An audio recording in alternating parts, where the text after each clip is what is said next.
एक बार नारद मुनि ने भगवान विष्णु से पूछा, हे भगवान, आपका इस समय सबसे प्रिय भक्त कौन है?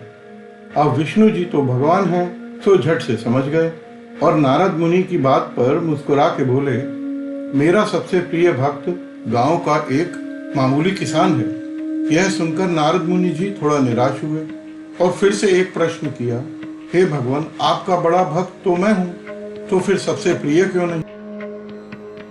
भगवान विष्णु जी ने नारद मुनि से कहा, इसका उत्तर तो तुम स्वयं ही दोगे।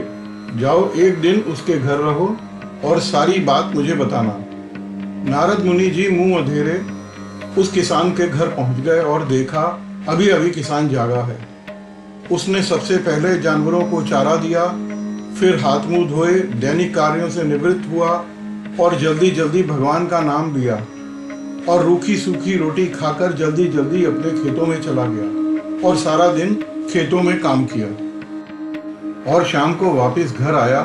जानवरों को अपनी अपनी जगह बांधा, उन्हें चारा पानी डाला, हाथ पांव धोए, कुल्ला किया, फिर थोड़ी देर बाद भगवान का नाम लिया, फिर परिवार के संग बैठ के खाना खाया, कुछ बातें की और फिर सो गया। यह सब देखकर नारद मुनि जी भगवान विष्णु के पास वापस आया और बोले, भगवान, मैं आज सारा दिन उस किसान के संग रहा, लेकिन वो तो ढंग से आपका नाम भी नहीं ले सकता। उसने थोड़ी देर सुबह, थोड़ी देर शाम को, और वो भी जल्दी जल्दी आपका ध्यान किया, और मैं तो 24 घंटे सिर्फ आपका ही नाम जपता हूँ। क्या अब भी आपका सबसे प्रिय भक्त वो गरीब किसान ही है? भगवान विष्णु जी ने नारद की बात सुन के कहा, अब इसका उत्तर भी तुम स्वयं ही देना। भगवान विष्णु जी ने अमृत से भरा एक कलश नारद मुनि को थमाया और बोले, इस कलश को लेकर तुम तीनों लोक की परिक्रमा करके आओ, लेकिन ध्यान रहे, अगर एक बूंद भी अमृत नीचे गिरा तो तुम्हारी सारी भक्ति और पुण्य नष्ट हो जाएंगे। नारद मुनि तीनों लोकों की परिक्रमा करके जब भगवान विष्णु के पास वापस आए तो खुश होकर के बोले, भगवान, मैंने एक बूंद भी अमृत नीचे नहीं गिरने दिया।